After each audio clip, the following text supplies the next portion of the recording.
Let's talk about today the limitations of Bohr's atomic theory. Before we start up with this Bohr's atomic theory, let us understand what the Bohr's atomic model talks about. It explains the stability of atoms, and it was really very nice to explain the line spectrum of hydrogen. But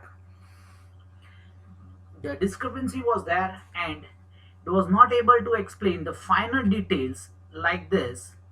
A spectrum was there, and there was a one single line in between. Adjacent to that, there was another line which we called them as a doublet in a hydrogen spectrum, which was not explained by Bohr's atomic theory. Secondly, it was not able to explain multi-electron atoms. It means other than hydrogen atom, there was no such information given by Bohr about their atom. Third, the line spectra.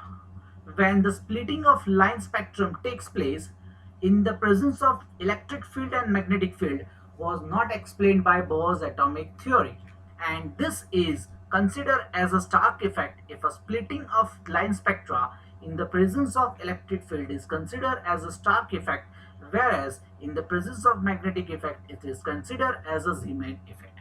The very important and most delicate thing which was not explained by him was how the chemical bonding takes place. This was a highly very influenced drawback of atomic theory, Bohr's atomic theory. But there were two major concepts which was affected the Bohr's theory, and what it put into that the dual nature of matter proposed by de Broglie, a French scientist, and uncertainty principle. Okay, it's called uncertainty principle, was explained by Heisenberg. This was the scientist Heisenberg who has explained that. So what was it? This two nature, like dual nature of light, matter can also have a dual nature, and that's what it is given by de Broglie. It means he says that electron has a particle nature. Electron has a particle nature, and Heisenberg says that there is highly uncertainty to produce, okay, to understand or to find the position as well as the momentum of electron, and hence the well-defined path concept of Bohr's atomic model was ruled out by this, and hence there was an overcome a need to a development of new model which we consider as quantum mechanical model. So guys, it comes over here, the mechanical model, quantum mechanical model of electron. So let's talk about the first, the dual nature of matter. What is the dual nature of matter? Let us understand here. Okay, so the dual nature of matter, according to this, what was it? Electron, proton, atoms has a dual character. Subatomic particles, or a microscopic particle has a dual nature.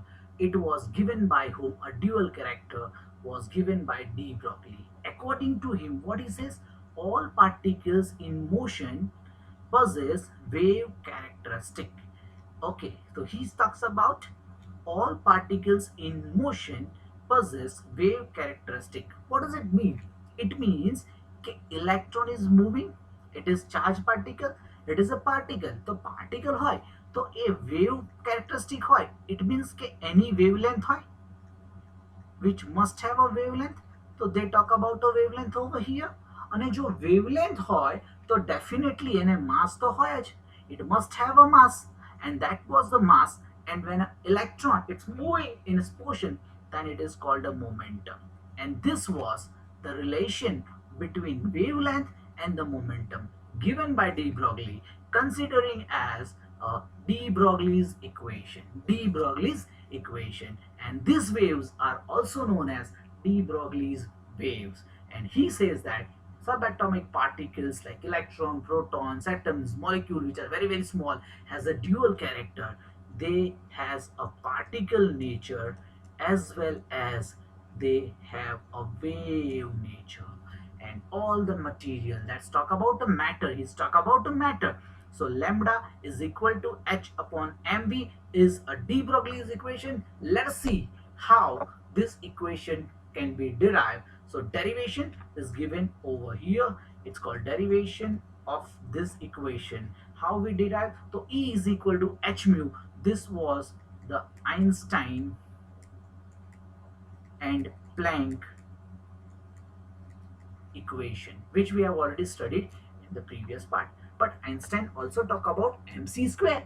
This is frequency and this is velocity. Velocity of what? Okay, velocity of light. Now let's stick to this equation in this way. So now frequency is already c upon lambda. So you can cut c lambda, lambda c c get cut. So h lambda upon mc. Now what is that? Now de Broglie says that this was for the light, and to remove this he has used a velocity.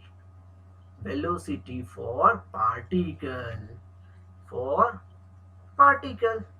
And what particle? It was for matter, and matter is a particle, and that's what he has derived this equation. So with the help of this equation we can easily say that wavelength is inversely proportional to momentum. It means you have a higher the momentum, you have lesser the wavelength. You have lesser the momentum, you have higher the wavelength. This is what given by Mr. de Broglie. And now let's see Heisenberg uncertainty principle. What he talks about. He says that it is impossible to measure simultaneously both the position and momentum or velocity of a light of a microscopic particle with absolute accuracy. He put it in a mathematical form. This is a mathematical form. This way. He says it is all about two things. One is delta x. Delta x is what? The delta x is position.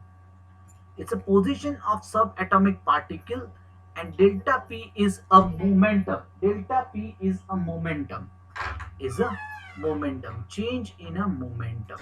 Okay. So what is this? This values may be greater than or equal to h by 4 pi. Greater than or equal to h by 4 pi, which was well defined in the previous one. What exactly happened? If delta x is very very small, there is a very very high uncertainty of the momentum. It means I cannot, there will be always an uncertainty in the position of in the velocity of particle which is moving around a nucleus, that is called electron. Okay, they talk about an electron, and this takes place only for subatomic particles or microscopic particles. This never exists, this never goes on for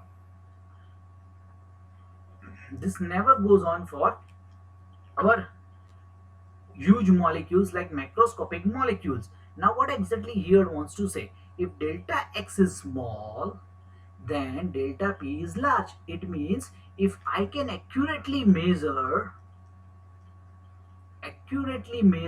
position of electron, then there is always an uncertainty in the momentum.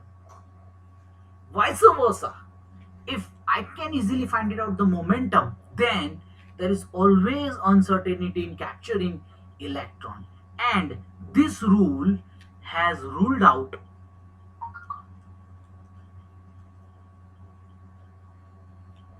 the concept of well-defined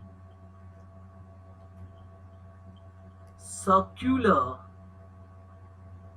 path of electron.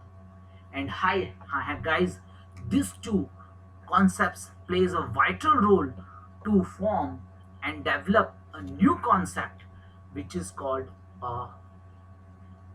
quantum mechanics. and help us to give a well defined structure of atom, which was further given by Erwin Schrödinger. This we will see in the next time. Thank you.